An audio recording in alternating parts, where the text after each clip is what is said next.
Bueno, muchas gracias que me dieron la oportunidad de presentar. La verdad es que no tenía una presentación hasta ayer en la noche, entonces un poco de paciencia. Bueno, les voy a presentar un poquito las cosas que hacemos en el instituto en la parte de crecimiento verde, en la Dirección de Economía Ambiental. Y bueno, para explicarles un poquito que existen otro tipo de modelos que se aplican en la parte social y económica y que también valdría la pena incorporar en estas discusiones, ¿no? Va a ser muy breve la presentación. Bueno, no se ve muy bien, pero la modelación económica básicamente busca relacionar variables explicatorias con la variable en descripción, ¿no? Básicamente tenemos enfoques top-down y bottom-up, de arriba hacia abajo y de abajo hacia arriba, y tenemos modelos híbridos que están justo en medio, ¿no? Que incorporan ambos enfoques. Los enfoques microeconómicos, es decir, son aquellos desagregados, buscan analizar aquellas relaciones a nivel individual, a nivel empresa, a nivel comunidad inclusive, y mientras que los enfoques macroeconómicos buscan los impactos justo macroeconómicos entre sectores, ¿no? Eso es a grandes rasgos. Y bueno, podemos hacer análisis muy diversos a partir de estos enfoques de aproximación, que puede ser a nivel individuo, como les comentaba, y llegar hasta modelaciones a nivel mundial, como llega a ser el Banco Mundial, por ejemplo. Tenemos también enfoques que pueden basarse en análisis prospectivos y retrospectivos, también análisis muy puntuales, ¿no? La tipología general de los modelos o de las familias de modelos que existen son estas de manera muy general. Tenemos, por ejemplo, los modelos de equilibrio general que se basan en las matrices de contabilidad social, que son todas las interrelaciones entre todas las ramas sectoriales, cuáles son los coeficientes de interrelación, cómo gastan las familias sus ingresos, cómo son contratadas por las empresas, el comercio exterior, cómo se interrelaciona aquí, el gobierno, los impuestos, etcétera. Ahorita se los voy a explicar un poquito más, pero se basa en ese enfoque, ¿no? En usar las matrices de contabilidad social, las matrices de insumo-producto que justo pues desarrolla el INEGI, ¿no? También tenemos los modelos estáticos de regresión, que pues bastante bien los han de conocer, pero desde el punto de vista econométrico. También tenemos los modelos biofísicos, que pues ya bastante han discutido ustedes, son los expertos, entonces no voy a enfocarme mucho en eso. Y también tenemos los modelos basados en agentes, que son muy interesantes porque últimamente ha habido un boom de este tipo de modelos, y se basan en flexibilizar los supuestos de racionalidad económica, ¿no? No todos los agentes tienen la posibilidad de ser racionales económicamente, porque no pueden, por ejemplo, aunque dispusieran de toda la información del mercado, no pueden incorporarla en sus análisis y en su toma de decisiones. Eso es básicamente el principio que busca este tipo de modelos. El modelo de equilibrio general, como ya les comentaba, busca explicar el comportamiento de la oferta y la demanda en diferentes sectores.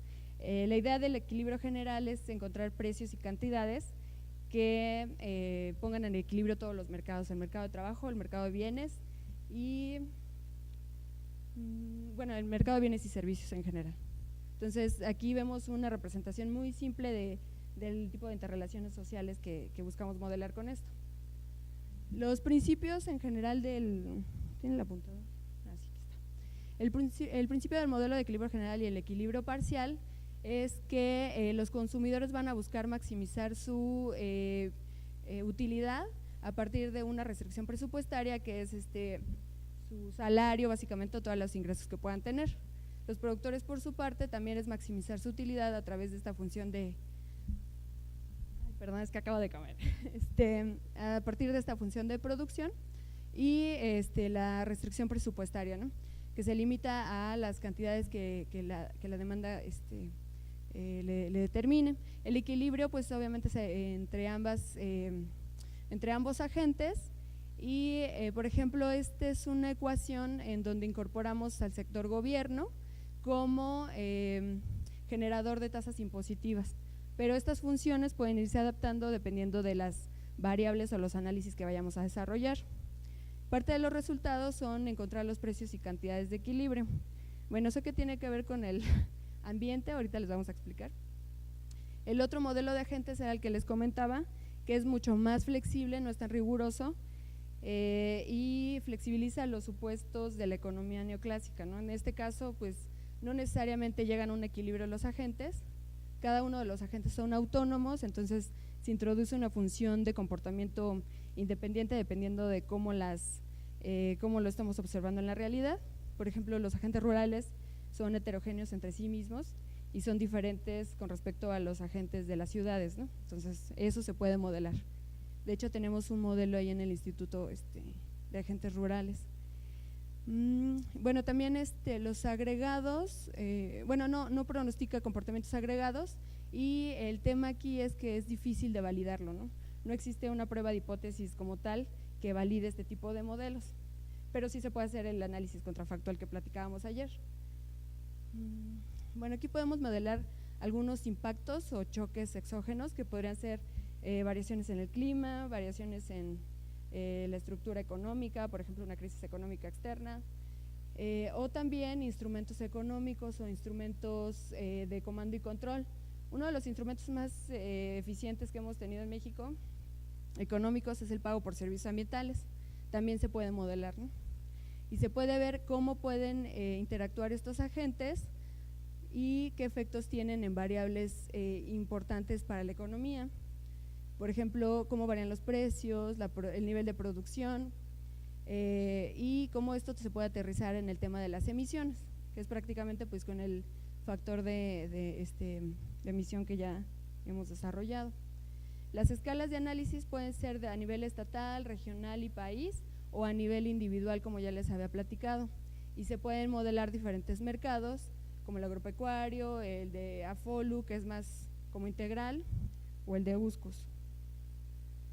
Este es un ejemplo de la simulación de escenarios que, bueno, como ya sabemos, especificamos un modelo, lo calibramos a partir de datos que pueden venir de tablas de información. En el caso de los modelos de equilibrio general vienen de la matriz de contabilidad social. Realizamos un equilibrio inicial o una especificación inicial, modelamos un choque externo, por ejemplo, podría ser establecer un incentivo económico, cómo afecta a las variables. Vemos el nuevo equilibrio y hacemos una comparación contrafactual que les platicaba. Este es un ejemplo de la simulación que se podría hacer. Por ejemplo, hay un programa de fomento de inversión en Estados Unidos para el sector agropecuario. ¿Qué tipo de variable de entrada podría ser? Bueno, que incrementa en 5% la inversión del sector pecuario, y se va a analizar en la zona norte para estos estados. Bueno, una vez que se hace el análisis que ya les platicaba aquí, podemos encontrar diferentes impactos en la región, variaciones en el ingreso, en la producción, y esto se puede ver cómo se aterriza a nivel emisiones de estos estados, ¿no? Los impactos también pueden ser desagregados a nivel estatal y a nivel sector, y aunque vemos que hay un efecto positivo en el ingreso, vale la pena hacer el análisis de qué efectos tienen otro tipo de sectores, ¿no? Que ese es lo que valdría la pena incorporar en el sector forestal, ¿no? O sea, lo que comentaba, no nada más es importante ver qué hay en el bosque, sino lo que hay alrededor del bosque.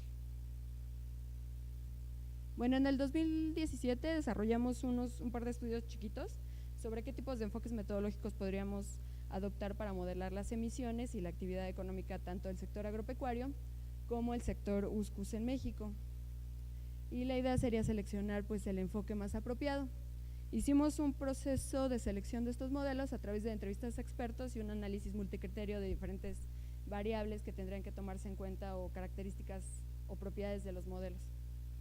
En este caso se hizo para USCUS en su momento y agropecuario, pero para este año vamos a desarrollar el proyecto para AFOLU de manera integral.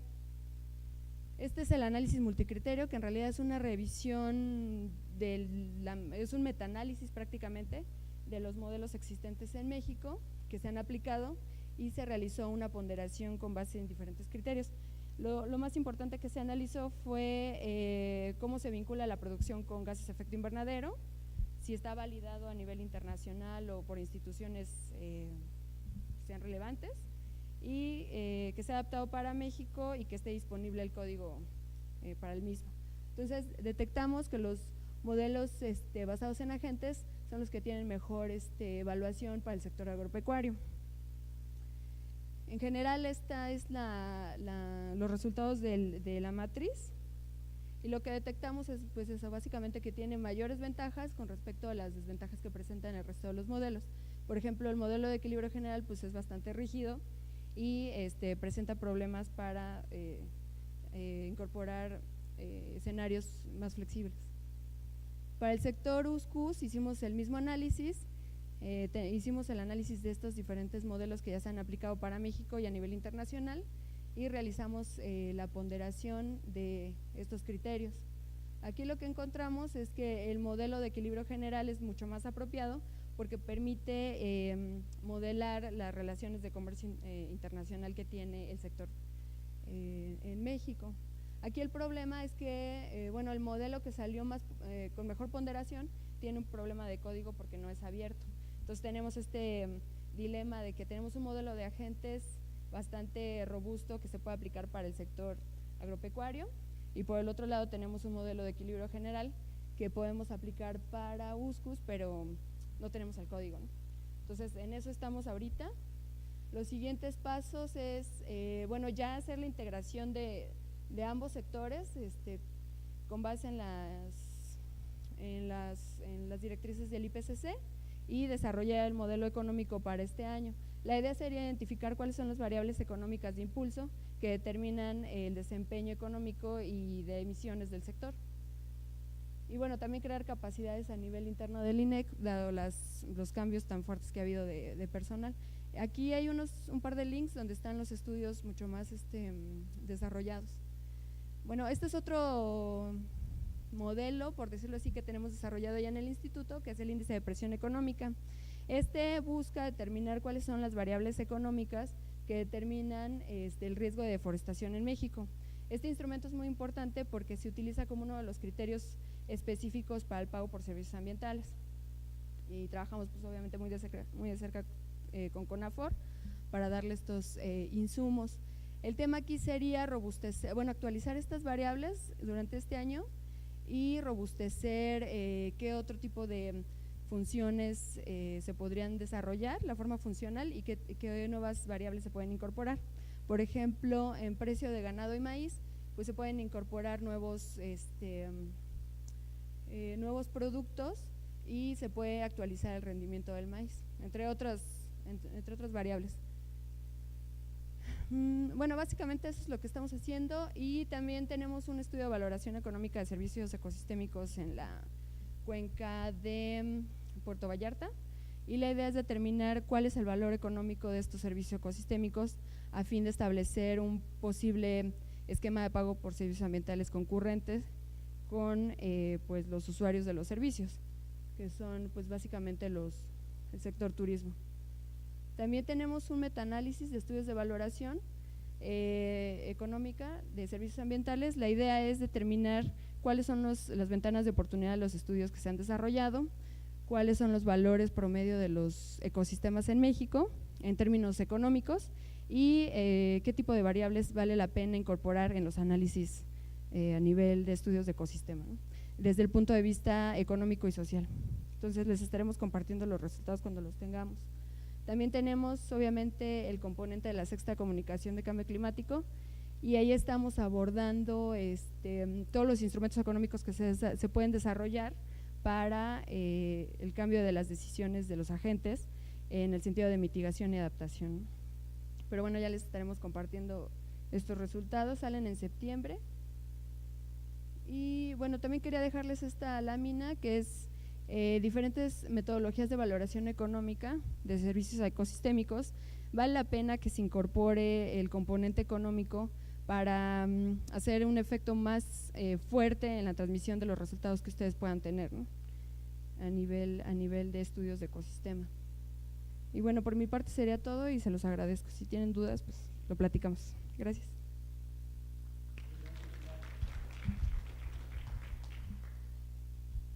Muchas gracias, Pilar. ¿Tienen alguna pregunta? Greg.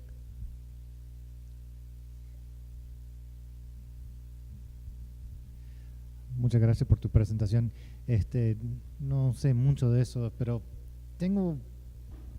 se me hace que aprendí en algún lado. Estos modelos eventualmente que usan desarrollo económico y lo liguen con las emisiones, ¿no? Pero eventualmente hay que tratar de desligar el desarrollo de las emisiones y el modelo que están implementando ahora, ¿cómo se puede modelar eso o cómo está siempre ligado a eso? Las emisiones con el desarrollo. Bueno, la idea es identificar primero el nivel de actividad y luego ya multiplicarlo por el factor de emisión básicamente. Pero justo esa es una de las líneas de investigación que valdría la pena fortalecer, cómo podemos acoplar estos estudios económicos con los estudios ambientales, ¿no? Y cómo podemos hacer modelación mucho más robusta a nivel sectorial. Esa sería como parte de las actividades que tenemos pendientes. ¿Alguien más? No, si no, pues agradecemos a Pilar su presentación.